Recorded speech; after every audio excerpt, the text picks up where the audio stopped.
High বন্ধুরা, বাংলা রসোই ঘরে আপনাদের সবাইকে স্বাগত।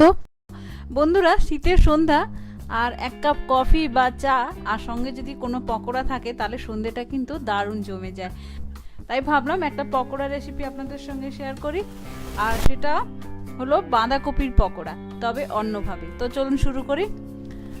বন্ধুরা, আমি এখানে বাঁধাকপি ভালোভাবে কুচিয়ে নিয়েছি। আপনারা যতটা সরু করে পারবেন ফাইন করে কুচাতে সেরকমভাবে কিন্তু কুচিয়ে নেবেন। আমি মোটামুটি এরকম করে কুচিয়েছি।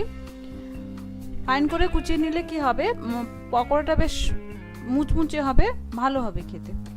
এবার এখানে আমি একটু নুন দিয়ে দিলাম। নুন দিয়ে মাখিয়ে আমি এটা 10 মিনিট মতো রেখে দেবো, যাতে বাঁধাকপিটা একটু নরম হয়ে যায় আর এক্সট্রা জলটা বেরিয়ে যায়। দেখুন, বাঁধাকপিটা নরম হয়ে গেছে, পরিমাণেও কিন্তু অনেকটা কম হয়ে গেছে। তো আমি ভালো করে এটা মেখে ভালো করে জলটা চিপে চিপে বের করে নেব, যাতে এই বাঁধাকপির জলটা ফেলে দিলে কি হবে, বাঁধাকপিটা মাখার সময় বেশি বেসন বা চালের গুঁড়ো লাগবে না, আর জলটা ফেলে দিলে পকোড়া খেলে গ্যাস হবে না। এবার এটা আমি অন্য পাত্রে তুলে নেব।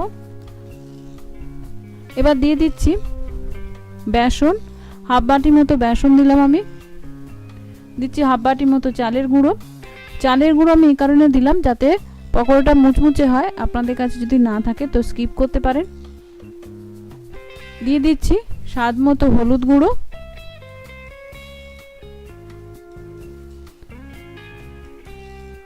একটু চিনি। বন্ধুরা, বাঁধাকপিতে একটু চিনি দিলে, বাঁধাকপি ফুলকপি এগুলোতে একটু কিন্তু চিনি দিতে হয়, চিনি না দিলে কিন্তু ভালো লাগবে না। দিচ্ছি একটু গোলমরিচ গুঁড়ো, দিচ্ছি একটু রেড চিলি পাউডার কালারের জন্য, যাতে দেখতে ভালো লাগে।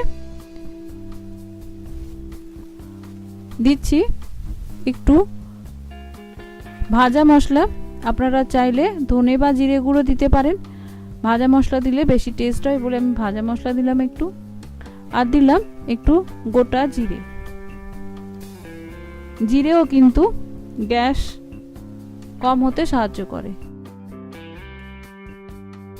নুন মাখানোর সময় দেওয়া আছে, তাই একটু বুঝে দিতে হবে। এবার দিয়ে দিলাম 3-4টে কাঁচা লঙ্কা আমি কুচিয়ে রেখেছিলাম, সেইটা দিলাম। একটা মিডিয়াম সাইজের পেঁয়াজ এরকম একটু বড় করে কেটে রেখেছিলাম।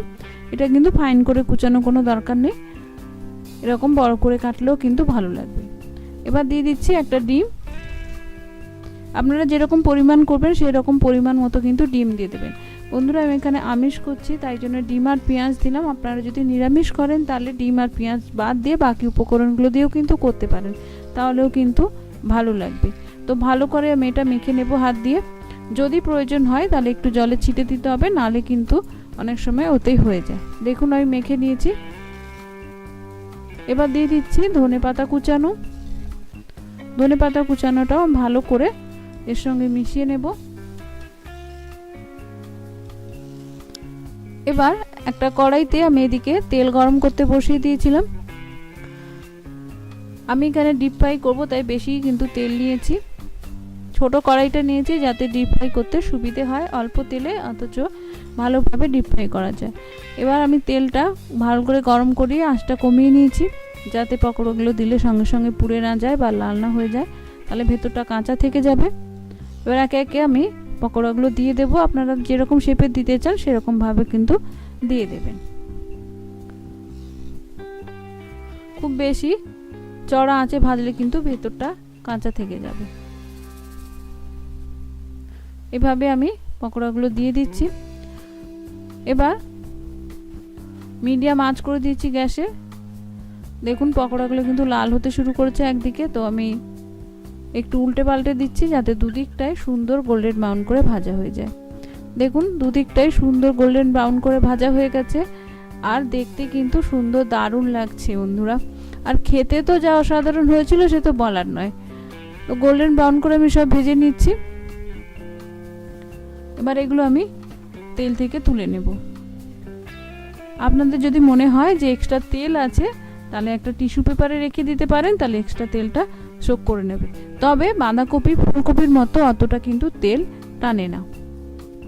দেখুন, সুন্দর কিন্তু মুচমুচে হয়েছে, তার কারণ হলো যেহেতু আমি এতে চালের গুঁড়ো দিয়েছি। তো বন্ধুরা, রেডি আমার বাঁধাকপির পকোড়া, একটু অন্যভাবে তবে দারুণ স্বাদের। এই শীতের সন্ধ্যায় যদি এই 1 কাপ কফি বা একটু দুধ চার সঙ্গে দারুণ লাগবে। আমার তো খুবই পছন্দ হয়েছিল, আমার কফি দিয়ে খেতে বেশি ভালো লাগে, তাই আমি কফি দিয়ে এটা খেয়েছি। আর মুড়ি দিয়েও কিন্তু দারুণ লাগে। তো বন্ধুরা, পরিবারের সঙ্গে এই শীতের সন্ধ্যায় এই পকোড়া করে শীত এনজয় করুন। ভালো থাকুন। নমস্কার, ধন্যবাদ।